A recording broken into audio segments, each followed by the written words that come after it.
একদিকে শুনছি মার্কিন প্রেসিডেন্ট ট্রাম্প বলছেন হামলায় ইরানের পারমাণবিক কর্মসূচি নাকি দশকের পর দশক পিছিয়ে গেছে। আবার অন্যদিকে জাতিসংঘের যিনি পারমাণবিক পর্যবেক্ষক সংস্থার প্রধান রাফায়েল গ্রসি, তিনি বলছেন ইরান কয়েক মাসের মধ্যেই হয়তো ইউরেনিয়াম সমৃদ্ধিকরণ আবার শুরু করে দিতে পারে। হ্যাঁ, একেবারে উল্টো কথা কিন্তু দুটো। একদম।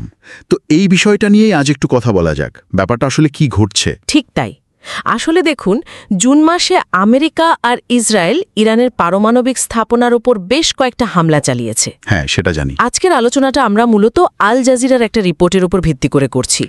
সেখানে আন্তর্জাতিক পরমাণু শক্তি সংস্থা IAEA এর ডিরেক্টর জেনারেল রাফায়েল গ্রসির কিছু বক্তব্য বেশ গুরুত্ব দিয়ে তুলে ধরা হয়েছে। আচ্ছা। আমাদের উদ্দেশ্য হলো এই যে হামলাগুলো হলো, এরপরে ইরানের পারমাণবিক ক্ষমতাটা ঠিক কোথায় দাঁড়িয়ে সেটা একটু বোঝার চেষ্টা করা। বেশ, তাহলে গ্রোসি সাহেবজি বলছেন ইরান এত তাড়াতাড়ি কয়েক মাসেই আবার কাজ শুরু করতে পারবে, সেটার পেছনে যুক্তিটা কি, যেখানে এত বড় হামলার কথা বলা হচ্ছে? দেখুন, গ্রোসির যুক্তিটা বেশ সোজা সাপটা। উনি বলছেন ইরান কয়েক মাসের মধ্যে, এমনকি তার আগেও নাকি ইউরেনিয়াম সমৃদ্ধিকরণ আবার শুরু করতে পারে। বলেন কি? হ্যাঁ, কারণটা হলো যদিও কিছু খুব জরুরি জায়গায় অ্যাটাক করা হয়েছে, কিন্তু সব তো আর ধ্বংস হয়নি। কিছু স্থাপনা তার কথায় এখনও দাঁড়িয়ে আছে। আচ্ছা। বিশেষ করে অল্প কিছু সেন্ট্রিফিউজ ক্যাসকেড, এই যে ইউরেনিয়াম সমৃদ্ধ করার যন্ত্রগুলো পরপর সাজানো থাকে, সেগুলোকে নাকি বেশ তাড়াতাড়ি চালু করে আবার উৎপাদন শুরু করা সম্ভব। তার অল্প কিছু মেশিন চালু করতে পারলেই হলো বলতে গেলে তাই। এখানে কিন্তু ট্রাম্পের ওই দশক পিছিয়ে দেওয়া দাবির সাথে গ্রোসির কথার একটা সরাসরি অমিল দেখা যাচ্ছে। পরিষ্কার। তার বাইরে থেকে যতটা ক্ষতি মনে হচ্ছে, কারিগরি জ্ঞান আর কিছু যন্ত্রপাতি টিকে থাকাটা এখানে আসল ব্যাপার হয়ে দাঁড়াচ্ছে। হ্যাঁ, কিন্তু এর চেয়েও বেশি উদ্বেগের কারণ কি ইরানের কাছে থাকা ওই ইউরেনিয়ামের মজুদটা নয়, যেটা নিয়ে গ্রোসি নিজেও চিন্তিত। একদম ঠিক পয়েন্টে এসেছেন। গ্রোসি কিন্তু বিশেষভাবে চিন্তিত ইরানের কাছে থাকা ওই 60% সমৃদ্ধ ইউরেনিয়ামের স্টকটা নিয়ে। 60%? এটা তো প্রায় অস্ত্র বানানোর কাছাকাছি, তাই না? খুবই কাছাকাছি। টেকনিক্যালি 90% নিয়ে যাওয়াটা খুব বড় লাভ নয়। সেজন্যই এটা নিয়ে এত চিন্তা। থিওরিটিক্যালি এই পরিমাণ ইউরেনিয়ামকে যদি আরও রিফাইন করা হয়, হ্যাঁ, তবে সেটা দিয়ে 9টারও বেশি পারমাণবিক বোমা বানানো যেতে পারে। 9টার বেশি? কিন্তু এই মজুদ এখন কোথায়? হামলা হলো, তারপর সেটার কি অবস্থা? এটাই তো $1 মিলিয়ন প্রশ্ন, নাকি? এটাই তো সবচেয়ে বড়, কিন্তু অনিশ্চয়তার জায়গা।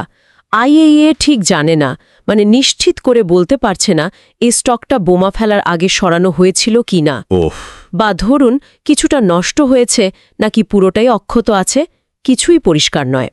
গ্রোসি নিজেও বলেছেন একটা নির্দিষ্ট সময়ে একটা স্পষ্টীকরণ থাকতে হবে।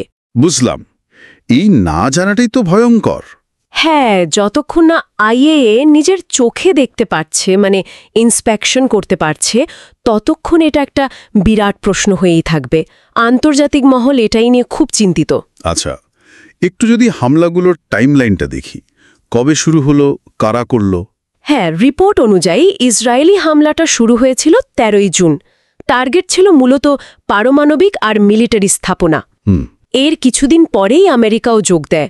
ওরা ইরানের 3টা পারমাণবিক কেন্দ্রে অ্যাটাক করে। উদ্দেশ্যটা কি বলা হচ্ছে, অফিশিয়ালি? ইসরায়েলের ভাষ্য হল ইরান যাতে পারমাণবিক অস্ত্র বানাতে না পারে সেটা ঠেকানোই লক্ষ্য ছিল। যদিও তেহরান বরাবরই এই অভিযোগ অস্বীকার করে আসছে। তারা বলছে তাদের কর্মসূচি শান্তিপূর্ণ। আচ্ছা, আর ইরান কিভাবে রিয়্যাক্ট করলো এই হামলার পর, বিশেষ করে IAEA পরিদর্শনের ব্যাপারে? ওখানেই আসল প্যাচটা। অ্যাটাকের পরপরই ইরানের দিক থেকে বেশ কড়া জবাব আসে।